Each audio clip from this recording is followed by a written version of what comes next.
पुरोहित की यह बात सुनकर राजा अम्बरीश कई नगरों में पुरुष पशुओं को खरीदने के लिए भटकते रहे, परंतु उन्हें कहीं भी अपने यज्ञ के लिए योग्य पुरुष पशु नहीं मिला।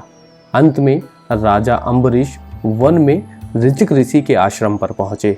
और उन्हें अपना सारा दुखड़ा सुनाते हुए कहा कि यदि आप अपने तीनों पुत्रों में से एक पुत्र को पुरुष पशु बनाने के लिए बेच दें तो मैं कृत्य हो जाऊंगा। राजा अम्बरीश की यह बात सुनकर ऋषि ऋचिक अपनी पत्नी सहित बड़ी सोच में डूब गए थे। कुछ देर सोचने के बाद वह राजा अम्बरीश से बोले कि मैं अपने ज्येष्ठ पुत्र को तो किसी भी कीमत पर नहीं बेचूंगा। ऋचिक की यह बात सुनकर उनकी पत्नी भी ये बोल उठी कि मैं भी अपने छोटे पुत्र को नहीं बेच सकती, क्योंकि वह मुझे अति प्रिय है।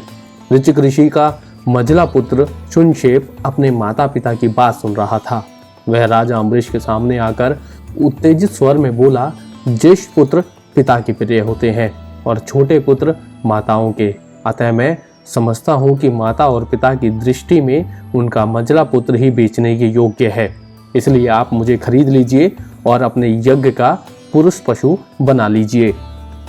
पुत्र की यह बात सुनकर ऋषि और उसकी पत्नी बड़े ही चिंतित हो गए थे और अपने पुत्र को समझाने का प्रयत्न भी करने लगे थे, परंतु शुनशेप ने उनकी कोई भी बात नहीं सुनी और अपने आप को बेचने के निर्णय पर अटल बना रहा। ऋषि ऋचिक के पुत्र की इस दृढ़ता को देखकर राजा अम्बरीश बड़े प्रसन्न हो गए थे,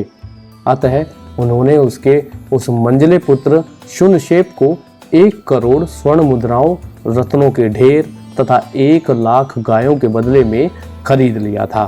और शुनशेप को एक पशु की तरह रस्सी में बांधकर अपने रथ पर सवार कर लिया और अयोध्या की ओर चल पड़े। ऋषि पुत्र शुनशेप, जिसने उत्तेजना में पशु बनने का निर्णय तो ले लिया था, परंतु अब उसे इस बात की घबराहट होने लगी थी कि यज्ञ में उसकी एक पशु की भांति बलि दे दी जाएगी। तभी राजा अम्बरीश का रथ पुष्कर के तपोवन से निकल रहा था, तो शुनशेप ने राजा अम्बरीश से विनती करते हुए कहा कि इस तपोवन में मेरे मामा विश्वामित्र जी का आश्रम है, मैं एक बार अंतिम उनका दर्शन करना चाहता हूँ। विश्वामित्र जी का नाम सुनते ही राजा अम्बरीश के मन में उनका दर्शन करने की इच्छा उत्पन्न हो गई तथा उन्होंने शुनशेप की विनती स्वीकार कर ली और अपना रथ विश्वामित्र जी के आश्रम की तरफ मोड़ दिया। विश्वामित्र जी के आश्रम में पहुंचकर राजा अम्बरीश ने उनके दर्शन किए तथा शुनशेप को पशु बंधन से मुक्त कर उसे विश्वामित्र जी से मिलने भेज दिया। घबराया हुआ शुनशेप जैसे ही अपने मामा विश्वामित्र के समक्ष आया तो वह एक दीन की भांति उनके चरणों में गिर पड़ा। विश्वामित्र जी ने चिंता में डूबे अपने भांजे शुनशेप को अपने पैरों से उठाकर उससे उसकी उदासी का कारण पूछा, तो शुनशेप ने उन्हें अपने पुरुष पशु के रूप में यज्ञ के लिए बेचे जाने की पूरी कथा सुना दी तथा उसने विनती की कि अब मैं आपकी शरण में हूँ,